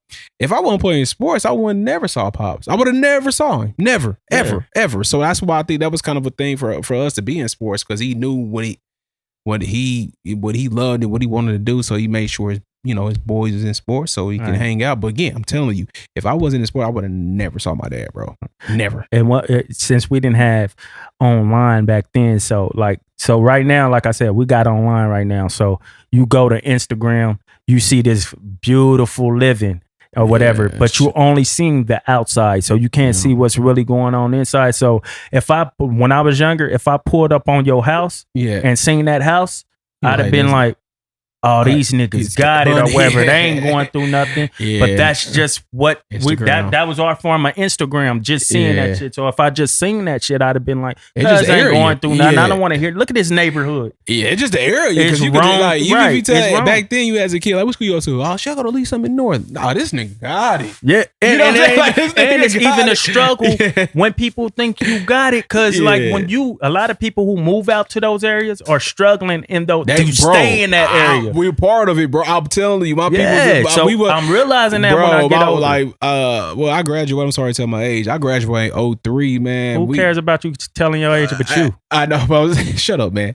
You had that was loaded up. How did I know you was gonna say you was gonna tell you? How did I know you was gonna tell you? You want to say that for a long time. How long? Not just me, just in general. No, because I tell people that all the time. I tell women that. I tell women like when they say don't ask me my age. I be like, you should be happy you made it that age. That's true. You shouldn't be ashamed of that age. So I'm saying that's in your arsenal. Loaded up. That wasn't loaded up for now, but that's in your arsenal. Because I didn't know you was gonna say I'm sorry to tell y'all my age. No, I would say, but I would just give you an ideal. I get what you said. I graduated 03. Like, man, we wasn't comfortable till like, nigga, I was a senior 03.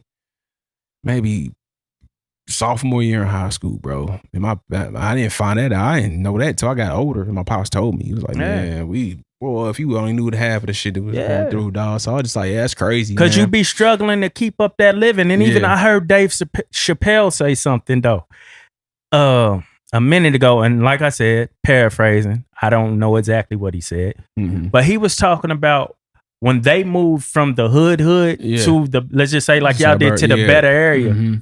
So to us that stayed in the hood, we looking at it like, oh, they got money now. They doing good.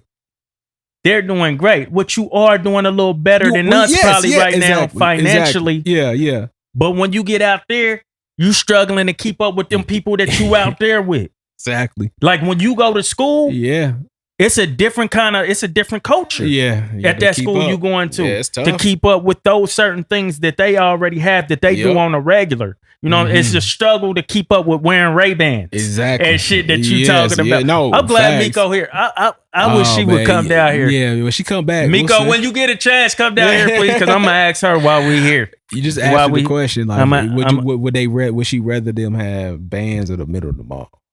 Or the middle of the malls. But what was you just talking about? Just it's just keep up. When you do level up, that's just, I mean, shit, that's just like, I'm gonna say when we finally, get to that next level, just to keep up, man. We're gonna have to do some different shit to keep up. Like we already be going. I mean, everybody going through shit, but we think we going through shit now. Yeah. Just in general. I'm just saying, just in general. It's gonna be like. It's gonna be like. That's why I asked you those. That's why I've asked y'all before. Are you prepared for fame? Because that's just wow. It's different when you're going through it within your circle. Do you understand? It's like, yeah. Do you really understand like the magnitude of fame? I'm privileged. That's what I'm saying. You want to know why I'm privileged? I'm privileged to see what everybody else is going through, so I can see what I can pick out what I want to do, what I want to entertain. Do I want to entertain these comments? It's playing. Do I want to, like, if I'm going to entertain these comments, bro? You've been presented with examples of what this can do to you if you entertain it too much. Do we want our kids out there? Balance. Do we want our family out there? Like, it's people doing it. It's like people really that's doing it. Like I saw a little clip with Don Cheadle and Kevin Hart. Yo, Did you see that? I seen the funny clip. I don't know what clip you talking about. But no, he was just mentioning it because what did Kevin Hart say to him? He was just like, how are you so private? Like, how do you do it? Like, because if you think about it, you really don't know what Don Cheadle's wife and kids look like or anything like that. Stand the mic for me, please. Don, hey man, chill. This nigga pissed when somebody doing this job. Right. You childish. But Don Cheadle was just like, it's more a mixture of like, nigga, I just don't do shit. And I'm not just into negativity, but he was just like, I just keep it private, it's just better. And he's an A-lister movie star. I don't think I've ever seen his kids. I've never seen, you know what I mean? We don't know Don Cheadle. That's what it's like, and he's from here. And that's a credit to how great he is at what he does. Because now it's hard to stay like relevant to people or like could stay considered one of those having a reality show without being all on Instagram, without doing all the extra stuff. That's why I like and I'm not saying The Rock, Will Smith, you see him out there keeping his name out because he just now did that too. Yeah, it took him a while to do that. He's using the Instagram and all of that stuff, but and not saying Will Smith ain't great. I'm just saying like there's certain people. And Will Smith is one of those people, so I don't know why he felt the need to do the Instagram. I don't know. Or maybe he's just having fun with it. Yeah, so don't let me tell you. But when you're so great at what you do that you don't have to do all of these other things to keep up, it's a credit to that. You're really great at what you do. You're really great at acting. I'm telling you, I don't think you have to. I think people do that because they know negativity sells. Because I'll just use LeBron James as an example. We really don't know LeBron James. Mm-hmm. We don't know Denzel. We don't know. They're the biggest stars in their field. We don't know anything about them.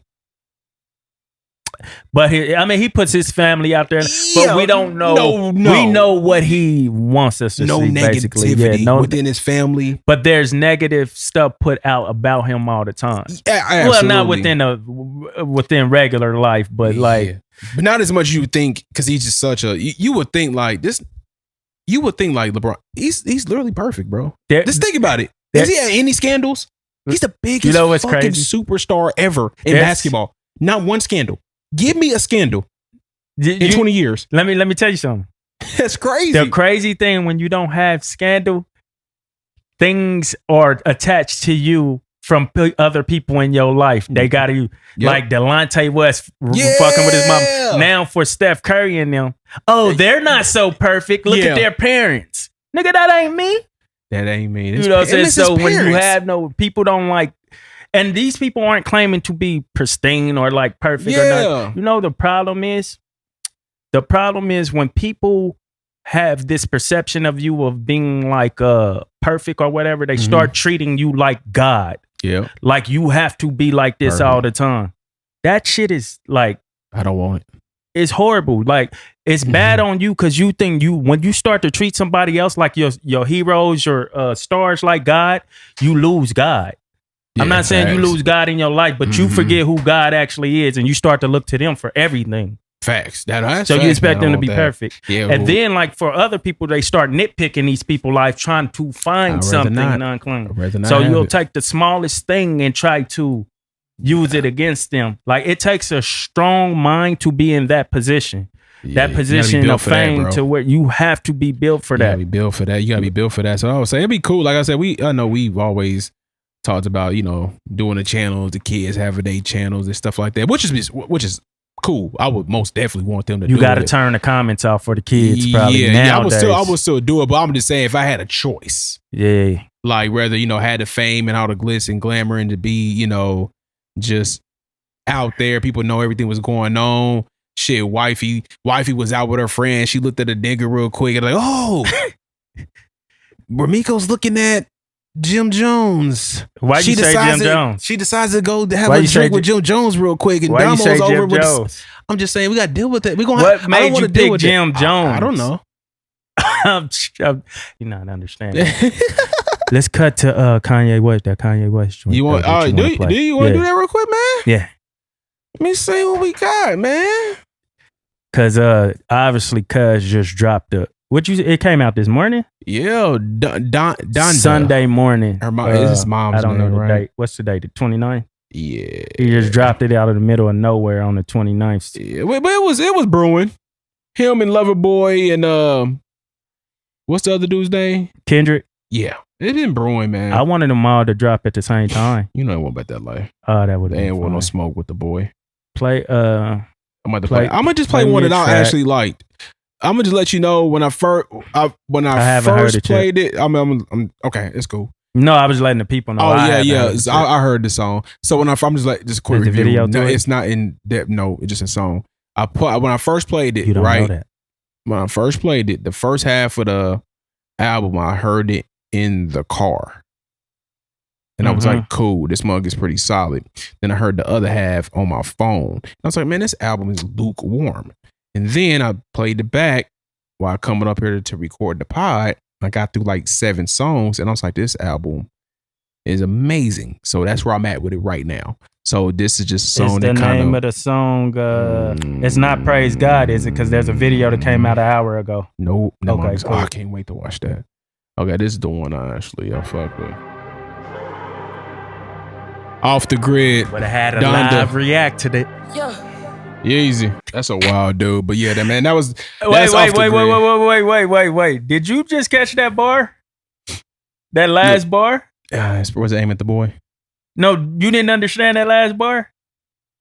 No. Some people say Adam could never be black because black men don't share their ribs. Got it now. Adam Eve. Yeah. Adam Eve. Yeah. That was hard. Yeah, I know he didn't write it. I know he didn't write it, but no, you don't know that. I'm just. I mean, yeah, but I mean, he probably wrote it, but he had mayonnaise colored pens up his Miracle Whips. Listen, hey man, I mean, you go ahead. I was just about to say real quick. That was Off the Grid on Donda, Kanye's new joint he just dropped. That was just like I said. I was going through it again for a second go around the first half of the album. That really caught my attention. I was just like, let me just play it for Damo real quick and see what he thinks. The funny thing is, when you go back to what you said about me and Nick, that's not your natural state of music and shit like that. What we would think when you're not, but you fuck with music. So you fuck with, it's just the music for you. Yeah. Like that's hard. And they're not really, it's not like it's like of substance or nothing. Like, it may be. We just didn't listen hard enough. I was reading a little bit. They had a few things. They was talking about some trauma and some pain. I mean, they had a few. Fabio has some shit in there. I like when, yes. He has some shit in there. I like when you can mix that in within your drill too. That makes that was tough. So let me, I'm saving the song first. It almost got shaved. Cause by the start of it was, You don't like Playboy? no, it wasn't Playboy. Oh, okay. The very start of the song was like, this ain't gonna be what I think it is. And then Playboy came in. I was like, all right, it's all right. It's cool. Then Fabio came in and went in, bro. Fabio saved the listen of the song. You know when you start off a song and be like, all right, man, I'm about to turn this off. Man. He say as long as he rap, and Kanye came with it too. I like Kanye. His wasn't as like dope as like Fabio's for me, but he was still good. And one thing I would say about Kanye is the same thing I will say about Diddy is he could be a chameleon when he wants to. He can hide himself within, like, because at first when he started rapping, I'm like, is that Fabio? And then it was like, it was him, and he know how to like do that and still like be dope. Yeah, no, he did a good job, man. He did a good job. I'm saving the song. How do you know? All right, this nigga rapping too long. And because they both were rapping Fabio was rapping for a long time. I didn't, you know what? After that was my first time glancing at the lyrics. I didn't know he rapped that long.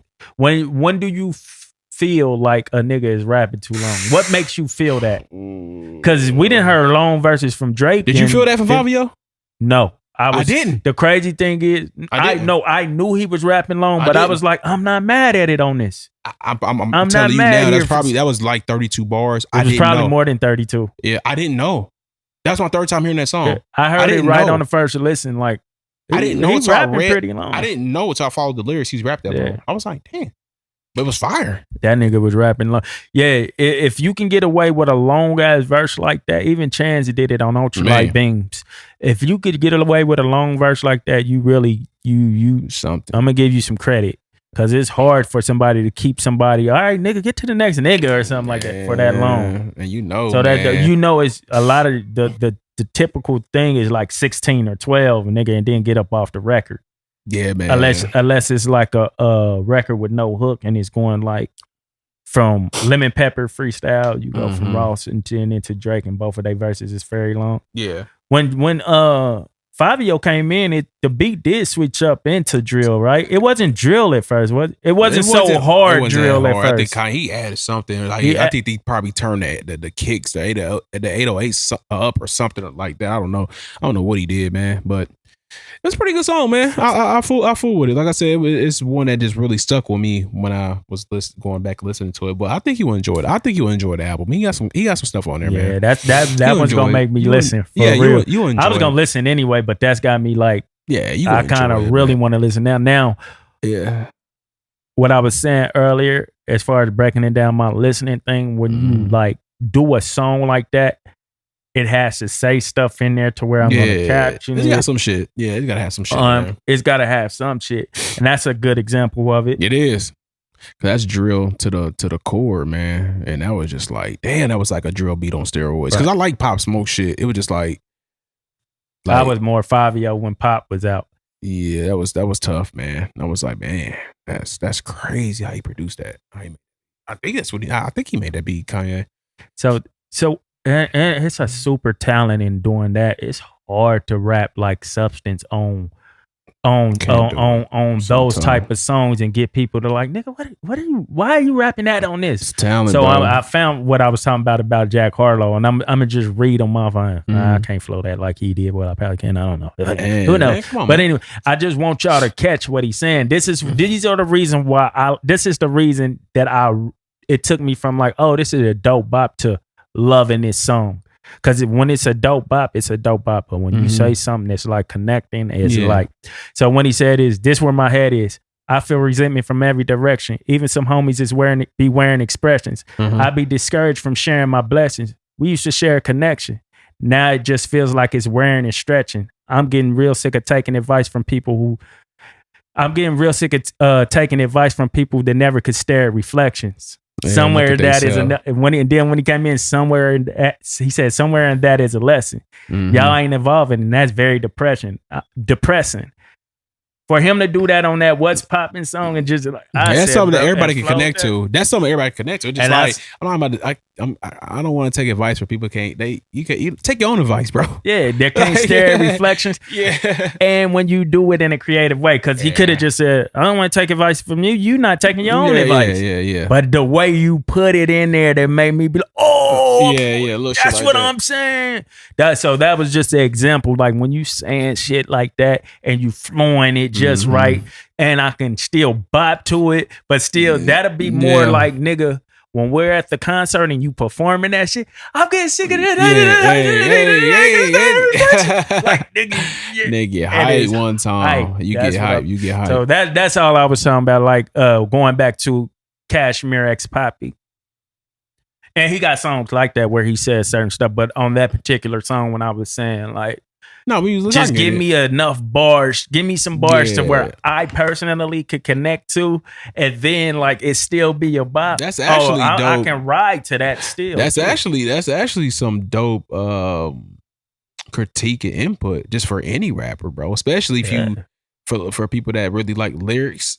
Like if you just want to kick your shit, this is do a couple bars that a lot of people can connect to, like some real life shit. Just throw it in there, make it sound dope, and that might help out as far as like people just like catch you a few new people, a few new ears or whatever. So man, that's a good critique. It don't even have to be like super deep, because that was simple. That was a little deep, but it was simple. It was deep. It could be as simple as saying bitch going through my phone. Like niggas go through bitch going through simple stuff, on a bro. hard. Yeah, it ain't everything I be lyrical miracle, man. Another I like song stuff that like people like would ride to back in the day when what was the song with Wale and Waka Flocka and No Hands. Look, No Hands. Like people loved that verse and was like, you know what I'm saying? Because we had her. Look, man. But anyway. Hey man, we saved it or shaved it. We saved it. I think we about hour 30. That's cool. Okay. Did you have anything you wanted to say about the before we cut out about Ron Artest and them? How'd you like it? How'd you like the Malice in the what is it? We can talk about it. We can talk about it real quick, man. It was actually great, man. I like Stephen A. Jax as a personality. I honestly, what is called? All the Smoke with Matt Barnes and stuff. So I like him as a personality. He's kind of like opening it up. So as far as him being on there, that was dope. Ron Artest is just he's a character within himself. Like I fuck with Ron Artest. And Jermaine O'Neal, seeing him open up, that was dope. Seeing him talk more and just be in that spotlight, and I just love how they just kind of dug deep as far as like what each individual was going through that day. So it fed you?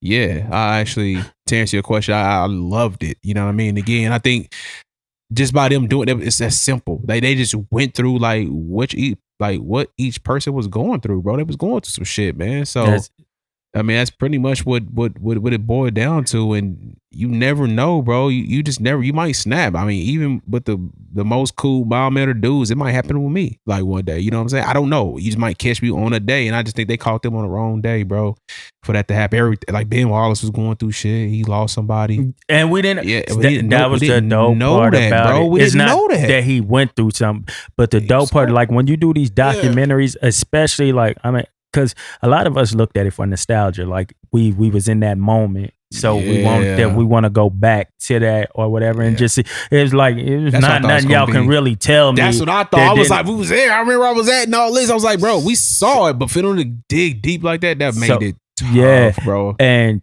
kudos to Jermaine O'Neal, because he wanted that to be told in a certain way, and I think he got his point across with it. And it's probably so much more to it. It is probably, bro. I've been enjoying this whole like Jermaine O'Neal and Stephen bro, it's stories past that you don't even know about. But when they I was fed. I'm gonna say that because I was having a conversation. I think I talked with Tim and Nick, and I was saying to hear what's his name? Ron Meta World Peace. Mhm. Well, I'm gonna go with Jermaine O'Neal first. So, okay, to hear Ron Artest was going through the things he was going through mentally, right? Yeah. And then to hear him and Jermaine O'Neal's relationship back then and how they didn't really get along too much. And then for this all to come back after they like talked about this shit, or Jermaine O'Neal look back at the footage and be like, I didn't know Cuz was going through that at that time. Yeah, that's great. That's dope. And, I mean, it wasn't dope, right. but it's dope for them to kind of recognize all these years later. It's dope. And had I understood that, I could, where he held himself accountable and was like, I could have been a better person, a better friend, better teammate, and tried to help him through that. But that wasn't a thing for us back then. We didn't know how serious that type of stuff was. And he probably, he didn't know exactly what that man was going through off of the court. So when I see you at the BET Awards and shit, or whatever, Source Awards, wherever he was, and we got practice or game or whatever he was taking a break from. It's like, nigga, you bullshitting. But it was bigger than that. Is, bro, I'm going through a lot in my mind. And for him to be able to humble himself and then open up, he's a man to where we can have this talk. Mm-hmm. So for them, that just helped me, because it's like, bro, you never know what somebody, not that I've already been on that type of time, but it further feeds that, like, you never, because with them, I was just looking at it like, nigga threw a drink. I ran up there because it even helped me look at the Ben Wallace and Ron Artest situation better than I did from both angles. Yeah, because at first, when I seen that Meta World Peace got pushed by Ben Wallace and then went lay down, I said, "Nigga, you pussy." Yeah, you didn't know. Pussy. You didn't know see, he just came out of what do you call it? You see them veins in Ben Wallace neck and his arms, and you see, hey, this nigga to be reckoned with. I just felt like you pussied out because I've seen you buck up to other people. That nigga was so I was sign. like, you pussy.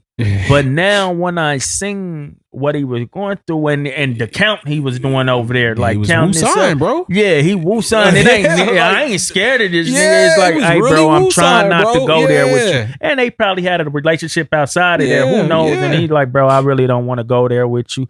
And then, like, while I'm down there woo-sign, you gonna throw a drink at me? What? And then to know Ben Wallace, like, nigga, I'm going through shit outside of here. Yeah. On top of that, let me just tell you who I blame for that whole thing, Jamal Tinsley. You started that. You did. Like, that's why he wasn't on there. You know what I'm saying? Like, you started that, bro. If that's what happened, you started that. From the footage, from our angles. Yeah. You from what they said. But so to go through that, and then you see Ron Artest humble himself. Yeah, he did, I didn't for sure. notice this back, because I'm a Lakers fan.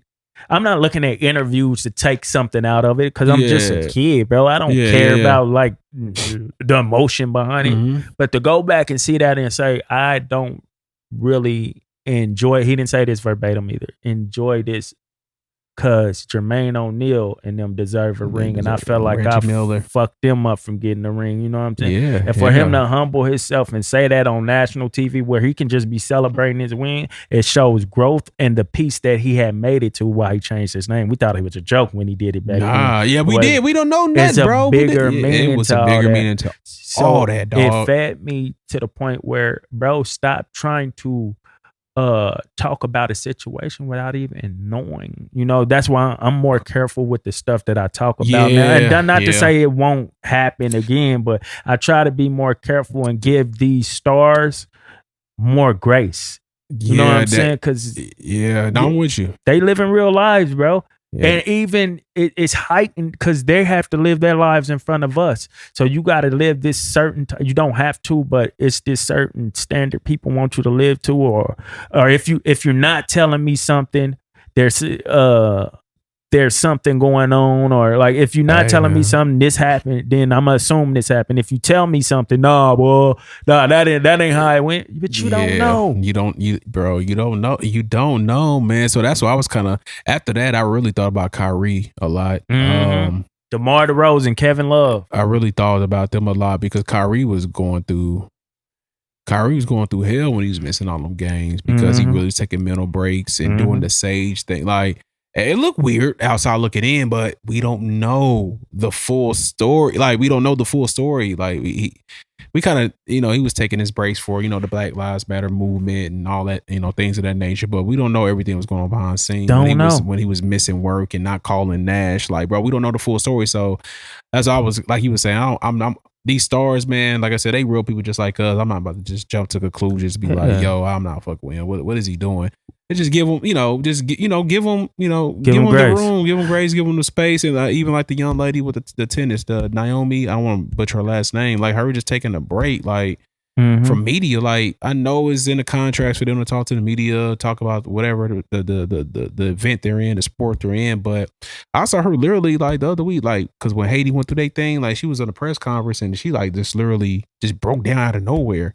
I was like, man, that's sad, bro. Like, dog, she's just not there right now. Like, let her go. So it's just like these athletes, man, I'm glad they speaking up. I mean, it's pros and cons to everything. Like, we always say the world is soft now. You can't say anything. Everybody's offended. I kind of, if it stops, like, I'm gonna just use this, like, more mass shootings and just stupid violence. Like, if it's gonna help kind of like minimize that shit, I'm with it, bro. Like, people just being more transparent and just, just speaking up, man. If it's gonna help the world, I'm with the shits, bro. And people don't care until it's too late.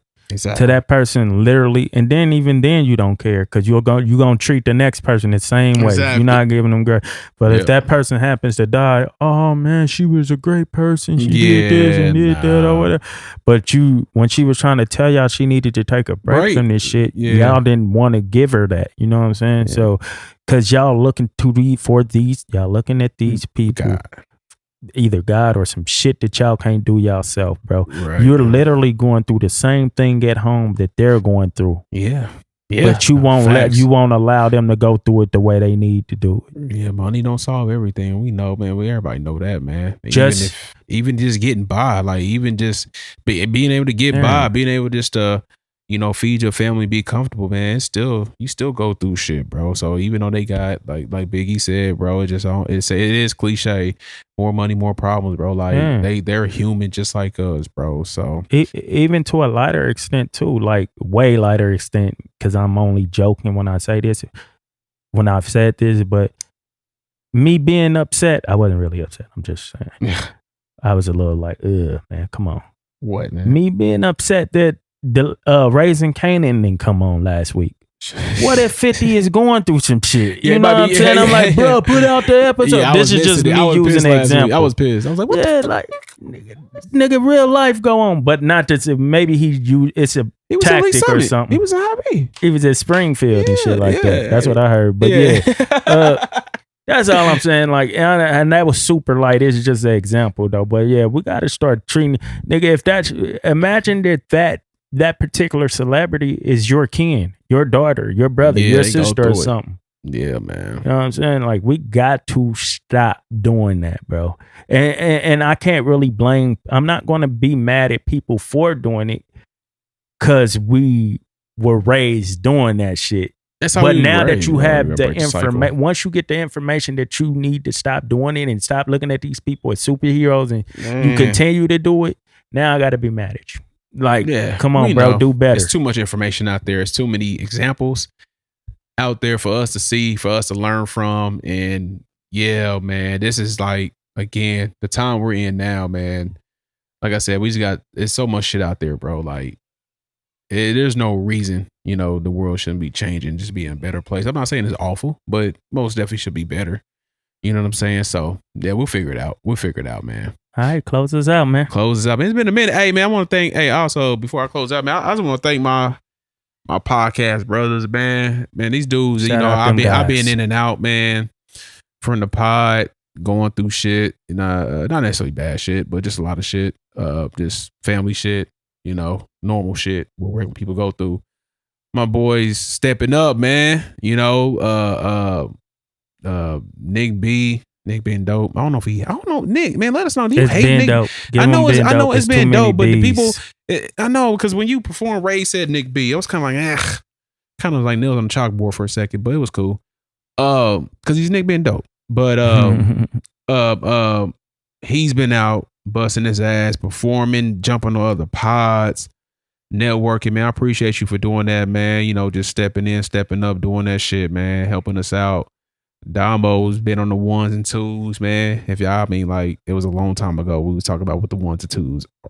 It's actually the ones and twos, but the boy, I do a lot of the back, behind the scenes work. Damo stepped up, man, and he's, man. Yeah, let's not get it twisted. TJ still editing the. I am, but he's actually, he's been stepping up a lot more, to step up his game. And, I'm not saying he don't do shit, but I'm just saying he's, as far as his pod moving and still releasing content, like he's most definitely stepped up his game, like, just to make sure we don't miss a week. And yeah, man, just the whole pod in general, bro. Like, we holding it down. This is why we got so many people, because, Lansky and Drizzy, man, they got families and going through shit as well. Now, it ain't, again, when I say people going through shit, it don't necessarily have to be like bad shit. Like, niggas got shit going on, so they can't make it every week and shit. You know what I mean? I'm sorry. Yeah, go ahead. Kind of going back to what we were saying about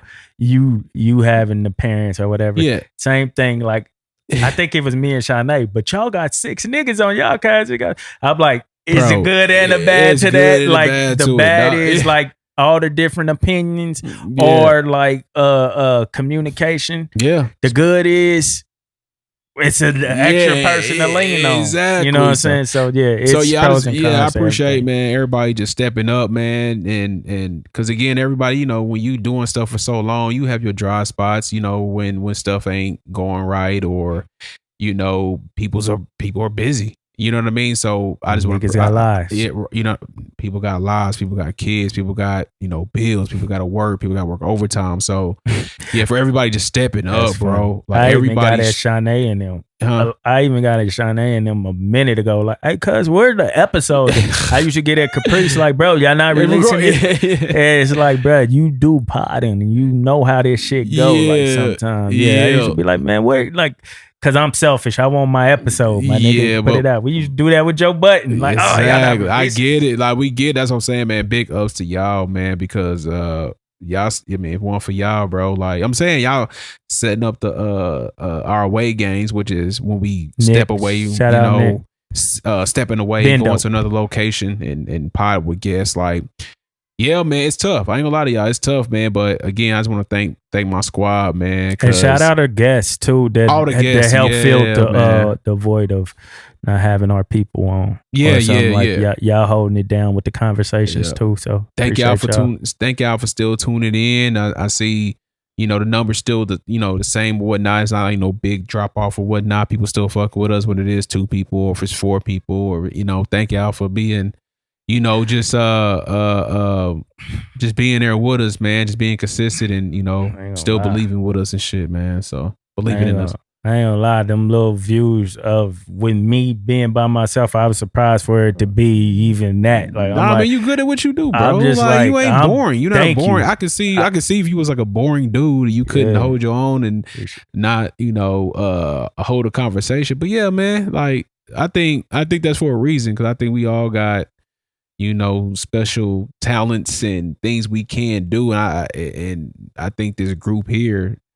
That's why I'm thinking, like, when we do have to do the solo joints, that's why I feel like we was put together, because I know we can do it with one person, or we could have 10 people, 4 people. You know what I mean? Like, we're gonna drop a dope episode. It's gonna be fun. It's gonna be something people can relate to. They're gonna have a good time with us for that hour and a half or 2-3 hours. You know what I'm saying? So for all the listeners, I appreciate y'all just fooling with us still, man. I know we're trying to close out, but let me give you something real quick that I just heard, and this is you to me.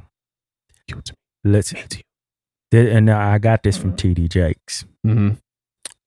When the mother of an eagle has their kids, they nurture them, they keep them protected. I'm a male eagle, though. Huh? Yeah. I'm just saying, they protect them. Yeah. They teach. They feed them. They go out and get the food or whatever. Yeah, leave them in the nest and shit. But they take them once they get old enough, like at a certain age, and they're still not flying or whatever. They take them to a cliff and throw them off. Shut up, real shit. The pressure is you gonna fall and hit the ground, or you gonna learn to soar. Oh man. So when you have to do this, when you put out there to save yourself, Yeah. when fear starts to kick in, Mm-hmm. this could be a good fear. Are you gonna flap those wings, Yeah. keep flapping until you start flying, or you just gonna sink and hit the ground? You're gonna let yourself hit the ground. Yeah. And that's like when y'all are not here or whatever, Yeah. or we're not here, whoever's not here, and there's a person who has to hold it down. This is your time to learn to fly. Facts. So that's just you pushing me off a cliff and being like, bro, figure it out. Right. Yeah. Figure it out. Yeah, man. That's a good sign. That's a way of teaching. That's dope. And then I wouldn't do nothing if I didn't think any of us weren't capable of doing it. So I think we and if you ain't capable, you just gonna hit the ground, my nigga. You just gonna hit the. Or you gonna get back up? Maybe. Hey, you might get back up with a limp, but you might get back. But will you ever fly? We flying, Will man. you ever soar? We flying. Hey, man. Thank y'all for tuning in to another episode of Save for the Podcast. As always, thank you each and every week. Allocating y'all time. Allocate. Just giving, giving some few hours of your ear to listen to our content. Be sure to go to IG, save it the number 4 the podcast, YouTube, save it the number 4 the podcast, share, like, subscribe, comment, do whatever you can do to get us out here, man. And it was good talking to you, brother, man. I feel like I ain't been here in a while. Like I ain't been on the app in a while, because you done did like 2 or 3. It's probably a month. Because we did the Drake and Smiley and I messed up my hamstring. Check joint, yeah. And I messed up my hamstring playing softball, so I had been out for a month. So, man, you already know what it is. Bands, baby. God.